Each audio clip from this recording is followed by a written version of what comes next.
Hi folks, got an interesting question here from a user called the Mario Face. You believe that experiences and memories will deteriorate and be forgotten. So my question is, if they are designed to be forgotten, how do you feel there is a purpose to our experiences and memories?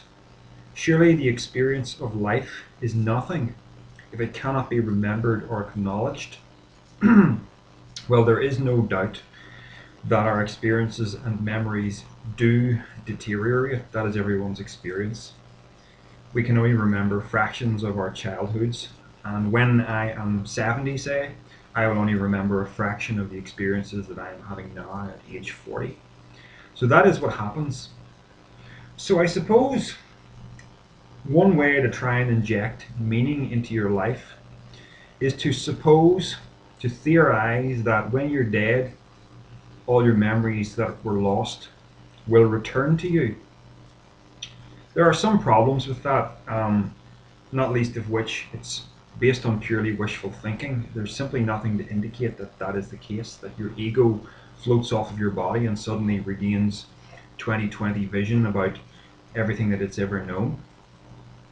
And another thing you have to consider on this is, aren't there some things that you would rather forget? Maybe not you specifically, but think about people who have suffered terrible childhood abuse, and the memory of that abuse poisons their adult lives, and they wish they could forget. So there's an instance when memory is counterproductive.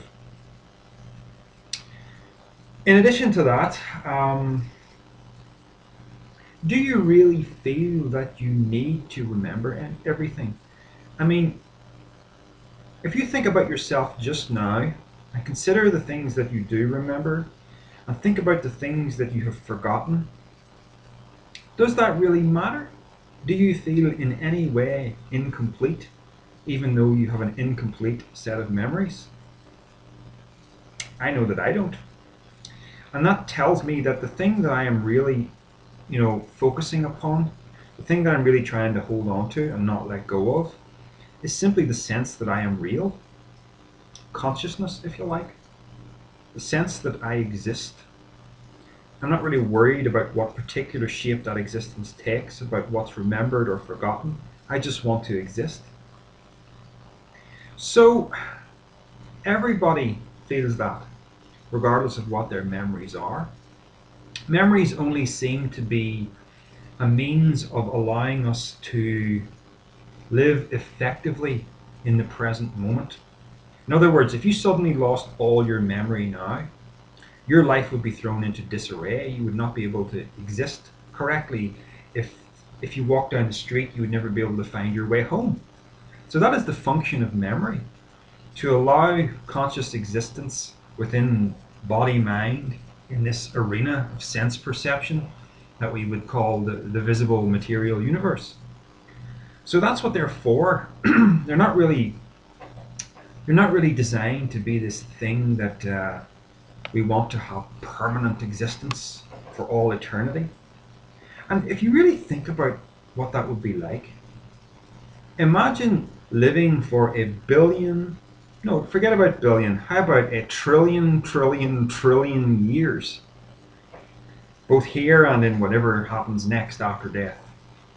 Imagine collecting all those memories. Now, your human life here on Earth is going to occupy this tiny, infinitesimal almost window. Well, it really is infinitesimal if you're going to live for eternity, So, what possible relevance have your experiences in your earthly life to this? And the only answer can be nothing. And this hints at the fact that you're kind of looking at the wrong thing to inject memory or to inject purpose and meaning into your life. The simple observation that I make is that the things that I do here in my life have value simply for their own sake, not for something in the future.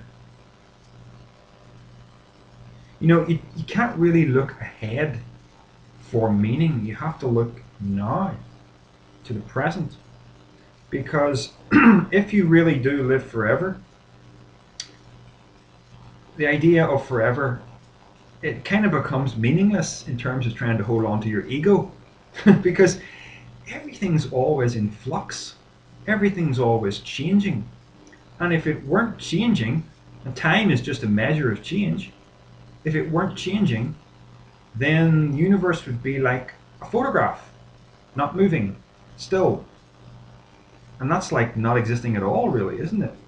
So try to think of life more as the present moment in a state of perpetual flux forever. And that forever works backwards and forwards. But remember, you have never known anything other than the present moment. If I even turn this into a mantra like this, it's the present, it's the present, it's the present, it's the present, it's the present. You see, is it ever anything other than the present? And even the memory that I just made of starting to say that mantra is a memory of something that I experience as the present. You cannot get out of the present moment. It is something stationary around which the entire universe revolves. That's a very different way of thinking about time, but completely legitimate and completely consistent with experience. So I'm just trying to make you stop looking to the future for meaning. Meaning exists for its own sake now. Experiences exist for their own sake in the now. There's no necessity to hold on to them forever because you have an infinity of experiences waiting for you. Now you may think, well, no, that's other people, that's not me. Well, no, it's all you. You've got to understand that you're not this individual soul that's floating around forever amid all these other souls. What you think of as you is more like a lens for the universe to experience itself. And it does this forever in a multitude, maybe I should say an infinitude of different ways. So I always kind of chuckle when I start to get really deep because it makes me wonder how many people are kind of with me on this because it is hard to wrap your head around. But you can bring some very rational vectors to bear on these sorts of things. You don't have to become a mystic in order to wrap your head around this sort of stuff. So just acknowledge the dilemma. What would these memories that you really want to hold on to, what meaning do they possibly have when you have an infinity of experiences ahead? It has to be for its own sake. And I tend to think that children have a lot of very natural wisdom that we lose as we grow up because we tend to get educated in ways that misdirect us sometimes. And if you look at a child, it just plays. And when you start to grow up, in my case at least, I have practically no memory of before I was 5 years old. I think my first memory is my first day at school because that was kind of traumatic. No real memory, and yet from ages 1 to 5 I had all these experiences. I didn't care about remembering them, they were just fun for their own sake. And when I had one experience, I thought, great, and I moved on and I wanted more experiences. And that's the really way, that's how you should look at life. It's all a big game. You don't really need to hang on to anything. Just live it and love it and embrace it fully. And don't worry about your death because the whole thing is you. Everything's just you.